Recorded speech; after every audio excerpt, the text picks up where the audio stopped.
start recording again.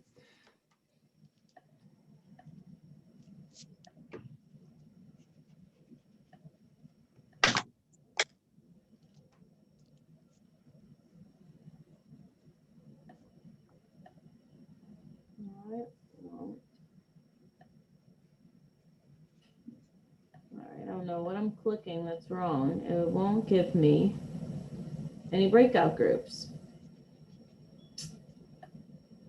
Miss Gabine, can you see if it will work on, since you're like a co-host, like when I get in, it's not giving me an option to make any breakout groups. This is Chev. Yeah. I think I know why that is. In participants, when you were sharing and recording, it put you, and now when you're recording now, it shows you as the co-host, not the host. Okay, Miss Gabine, is it working for you? I think so, yeah. Okay. Colin, you should be an IT guy someday. I think I'm calling it. Whenever you're 30 and you have a job, I want you to write me a letter and tell me what you're doing. You're probably going to be making a lot of money being someone's IT guy. Okay, so you're going to have to create the breakout groups, okay? I'll tell you. Okay, so how many did you want to do? If there's going to be 2, but I'm going to tell you who's going to be in yours. So you're going to have to actually put the people in there. Okay. Let me know when you're ready.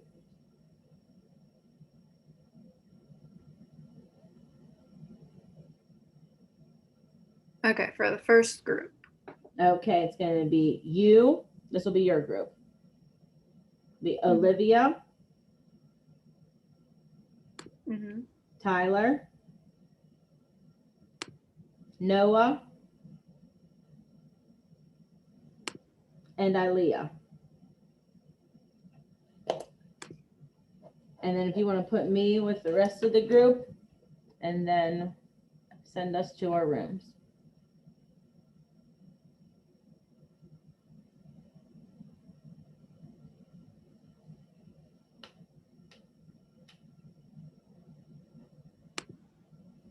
Thank you.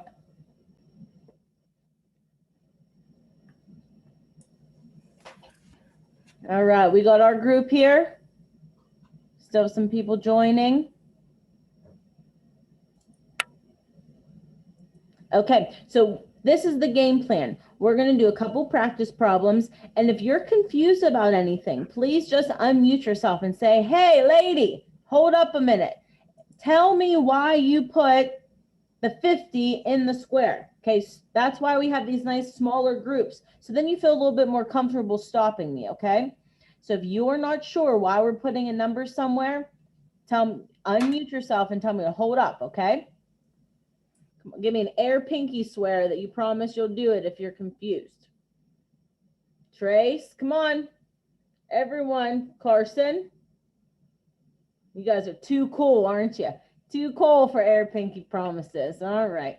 Okay, I'm going to share my screen with you. We're going to get rolling. Okay, Riley with an R. Go ahead and read number 2.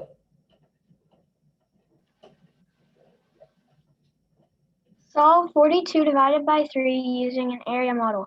Draw a number bond and use the distributive property to solve for the unknown length. Okay, so we're not going to do all the methods for all of these. We're going to do one for each. So Riley, the problem that we're solving in this question is what? 42 divided by 3.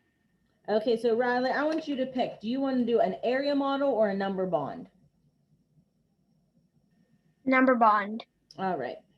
So I'm just going to highlight that so we know what we're using. So I know when I'm doing a number bond, I start with my first whole number. So Riley, what goes in the top? 42. 42. Now we're going to break this 42 into 2 numbers. And here is where it gets tough. I want you to draw it, and then we're going to talk about this for a minute. Can you guys see my number bond on your screen? Okay, because your faces are covering it up on mine. Okay, so here's the task. We need to put 2 numbers in here that when you add them up, Bella, what do they have to add up and equal?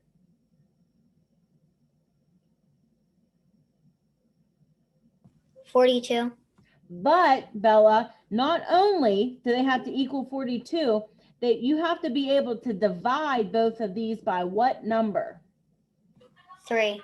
That's the tough part, getting both of them. It's like the perfect storm. So it's really just trial and error. So I think of my 3 facts: 3 times 1, 3 times 2. And I don't want to go too low. I just always have a habit of trying, if I have a number, and trying a 10 and seeing if it works. And then if not, I kind of adjust it and move around. So Sarah, what would you like to try here? Would 21 work? Because that's half of 42. Oh, you're just like Colin. You're going to make it easy for us. Okay, so if we put 21 here and 21 here. Sarah, what's 21 plus 21? 42. Can I divide 21 by 3? Mm-hmm. Okay, so now we have to write 2 equations. Carissa, what equation is going to go under this number bond?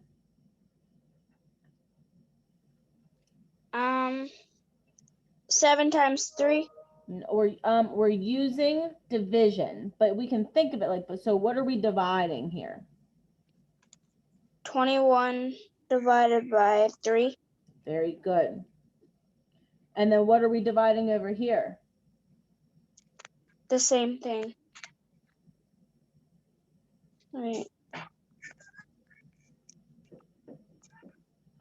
Okay, so now Carissa, we have to do 21 divided by 3. So here's where you can think of your multiplication. 3 times what equals 21? 7.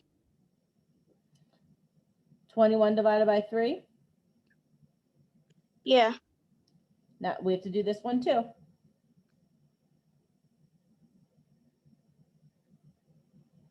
What goes under here? 7. Now what do I do, Carissa? Multiply. We're not multiplying. We took this number and we broke it up into 2 parts to make the dividing easier.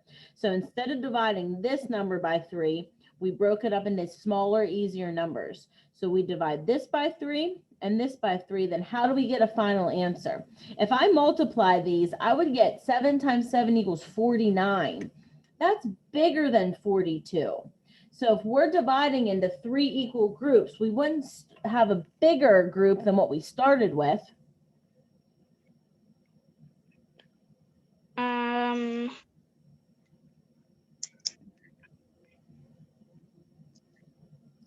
Who can help Carissa out? Who knows what to do next? Julian? 7 plus 7. So we're going to add these together. What is 7 plus 7, Julian? 14. Okay, so how am I going to complete this equation, Julian? 42 divided by 3 equals?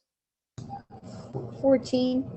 Okay, so now I'm going to check this with my calculator.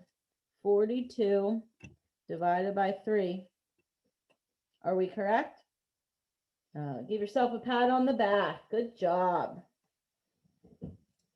Okay, I'm going to give you a second to get anything else copied, and then we're going to flip the page. You're going to turn to page 103 now. Let's go to number 3. Okay, Nevaeh, go ahead and read number 3. Solve 60 divided by 4 using an area model. Draw a number bond to show how you partitioned the area and represent the division with a written method. Okay, so Nevaeh, what's the problem that we're solving here? 60 divided by 4. And then we already used the number bond method, so what are we going to practice this time?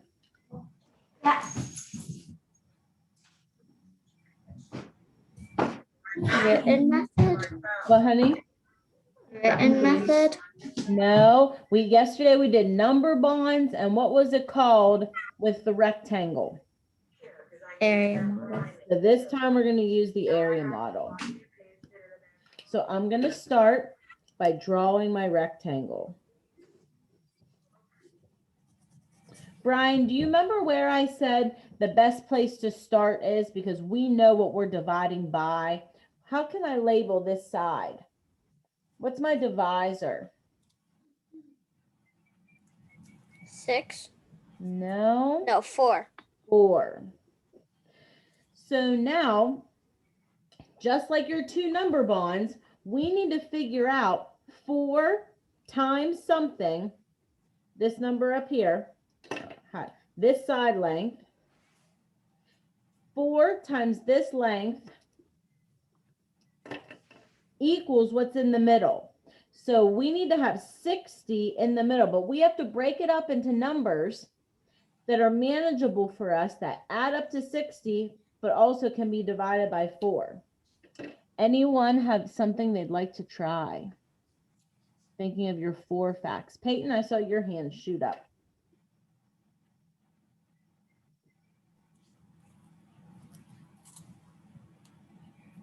$40 and $20. 40. So the first thing I want to check, Peyton, is what is 40 plus 20? 60. Okay, and that matches our dividend. So far, so good. Now I have to think, Peyton, if you notice, I switched to the pencil that Craig leaves me about a 1 millimeter of lead on there every time I sharpen it, because this is the time where I usually make mistakes. Sometimes my numbers don't divide evenly. So now we have to see. Peyton, does 4 times something give me 40? Yes. What? 4 times 10 equals 40. So this is just like we just did 40 divided by 4 gave us 10. That's how we got this number right here. Peyton, what are we solving for this box? 20 divided by 4 equals 5. Very good. And you can think like 4 times what equals 20. Okay, so now we have all of our pieces labeled, but Peyton, how do I get an answer? You have to add 10 plus 5. So I have to figure out this total. What is 10 plus 5? 15. So Peyton, 60 divided by 4 equals what? 15.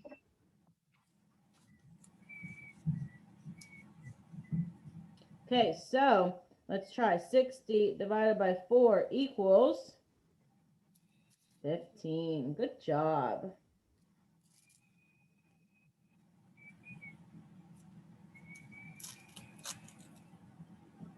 All right. How you guys feel about those? Good? You ready to try your exit ticket? Okay, now on the exit ticket, if you have to show some work, remember, I know that it's hard to write with the pen. Just try your very best to show me what you're doing. I'll get the gist of it. You don't worry about having it be super neat, but also just don't scribble all over. I just want to see if I can follow your thought process. Okay? Any questions?